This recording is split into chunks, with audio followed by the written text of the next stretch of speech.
영원한 경쟁자일 줄 알았던 두 회사가 결국 손을 잡았습니다. 현대차그룹하고 미국의 GM이 협력을 공식화하고 개발 예정인 신차 5종도 공개를 했죠. 그런데 이게 사실 협력 내용이 굉장히 중요한 이유는 따로 있다고 봅니다. 우리나라 대중들이라면 당연히 우리나라에는 어떤 영향을 끼칠지 관심을 가질 수밖에 없잖아요. 좀 더 자세히 말하면 우리가 체감하거나 볼 수 있는 변화나 리스크가 뭐냐 이런 거겠죠. 저는 우리나라 노동시장에 영향이 좀 갈 것 같다는 생각이 들었습니다. 마침 현대차랑 한국GM 노조가 파업을 예고하면서 현대차는 특히 7년 만에 파업을 하는 것 아니냐는 우려도 나오거든요. 노조 입장에선 현대차와 GM이 협상이 리스크가 될 수 있다는 관점도 있고 이게 대규모 파업으로 이어질 거란 이야기도 있어서 오늘은 현대차랑 GM이 도대체 어떤 걸 협력하는 건지 그리고 이게 우리나라 자동차 산업과 노동시장에는 어떤 영향을 끼칠지 이런 얘기들을 해보려 합니다. 잠깐만요. 빅피디오토에선 차만 사도 프리미엄 썬팅, 유리막 코팅, PPF까지 전부 무상식 36만 액티브 빅피디라 믿을 수 있으니까 상담만 받아도 매달 수십만 원 절약할 수 있습니다. 비교 견적, 조건표 세팅, 차종 추천까지 전화 한 통이면 끝! 자동차 살 땐 빅피디오토 꼭 기억해주세요.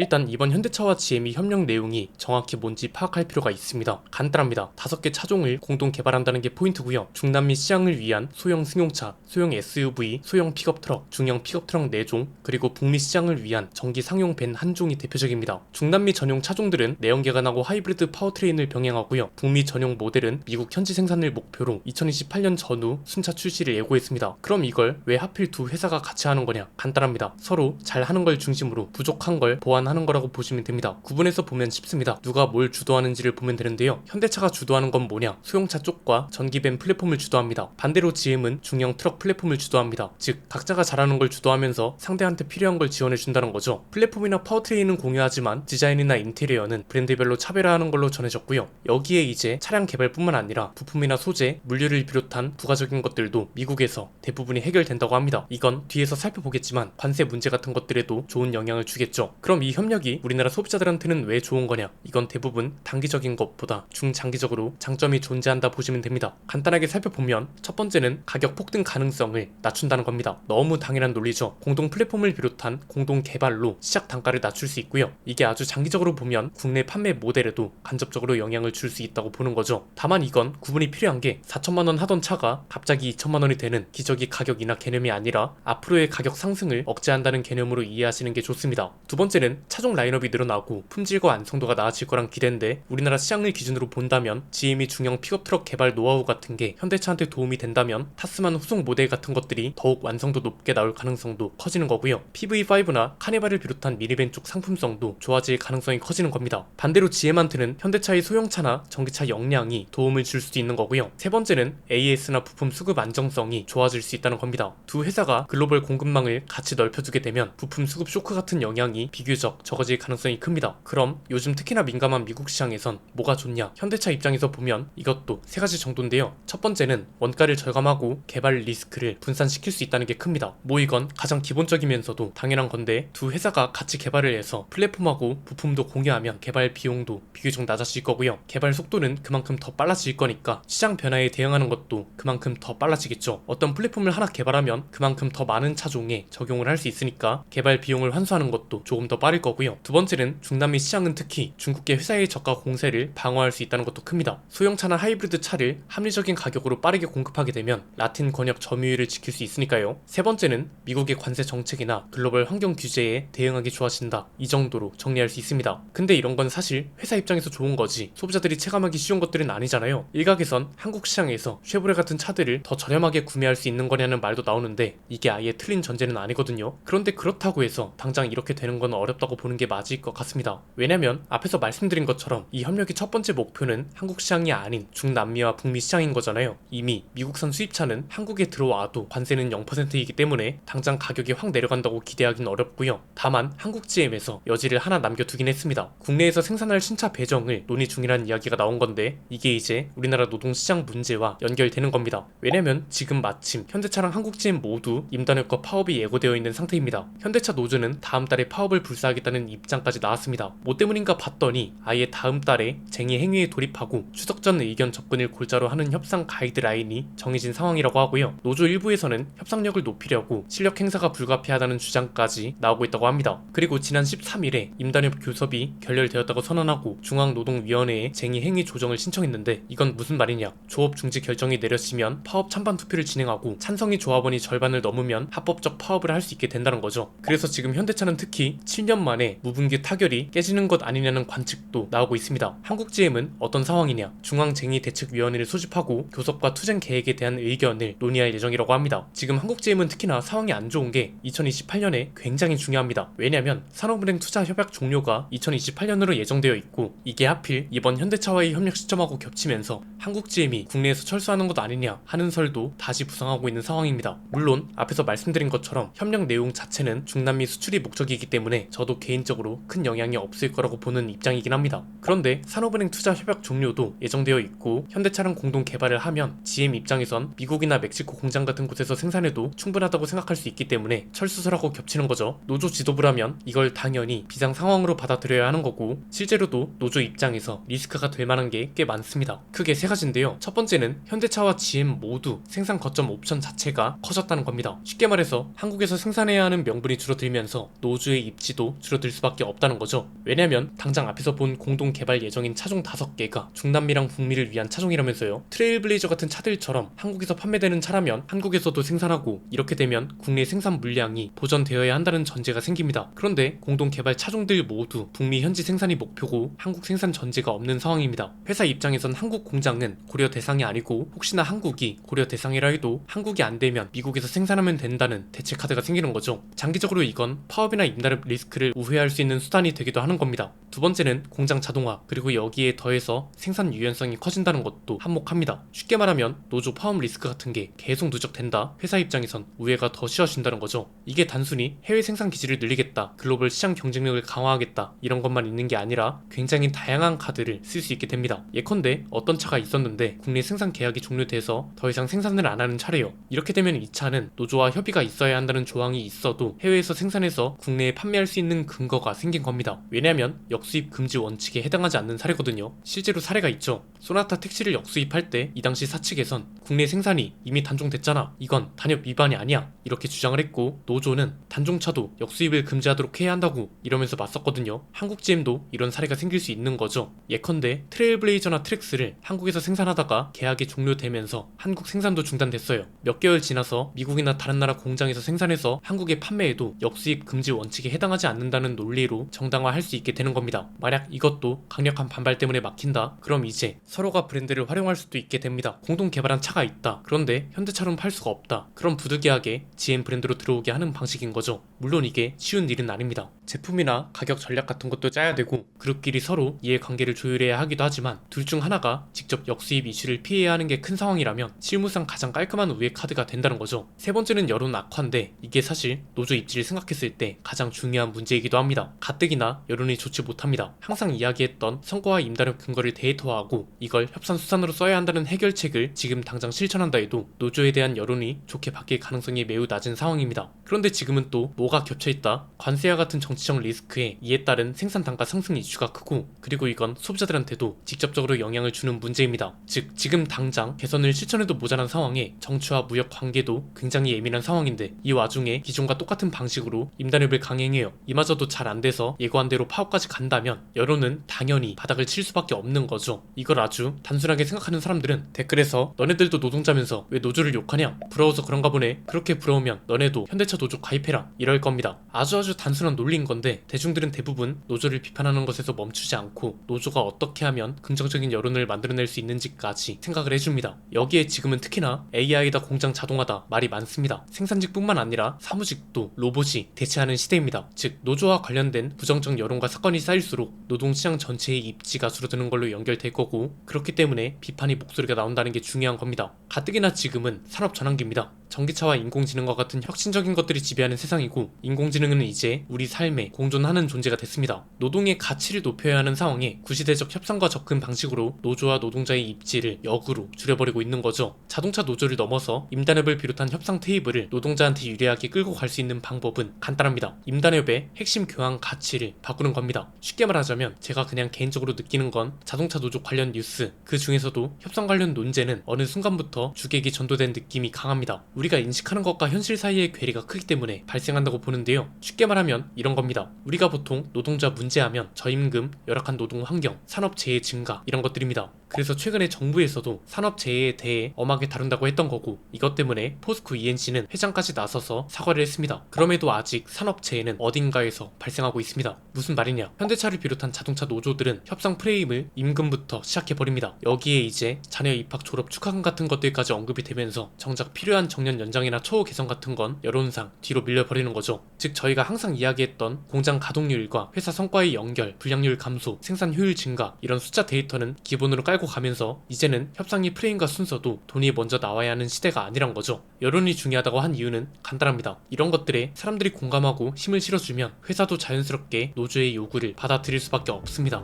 오노 타이이치가 한 유명한 말 있잖아요. 표준이 없으면 지속 개선도 없다. 토요타의 생산 방식을 이야기할 때 자주 등장하는 유명한 말인데요. 데이터로 설득한다는 전제가 굉장히 중요하다는 뜻입니다. 요즘 나오는 글로벌 시장에서의 성과나 글로벌 기업들 간의 협력, 인공지능과 혁신 이런 것들이 사실 따지고 보면 노동자들의 영향력이 줄어들고 사람을 써야 한다는 명분이 줄어드는 상황이라고 보거든요. 이런 와중에 한국 노동시장을 대표하는 대기업 노조의 이미지가 계속 안 좋아진다면, 그리고 이들이 협상하는 방식이나 요구하는 것들까지 발전하지 않는다면 사람이 필요하다는 명분은 계속해서 줄어들 수밖에 없는 것 아닐까요? 여러분 생각은 어떠신가요? 댓글로 자유롭게 의견 나눠주시면 감사드리겠습니다. 오늘 내용은 여기까지입니다. 내용이 유익하셨다면 구독과 좋아요, 알림 설정 부탁드립니다. 지금까지 저는 안피디였습니다. 감사합니다.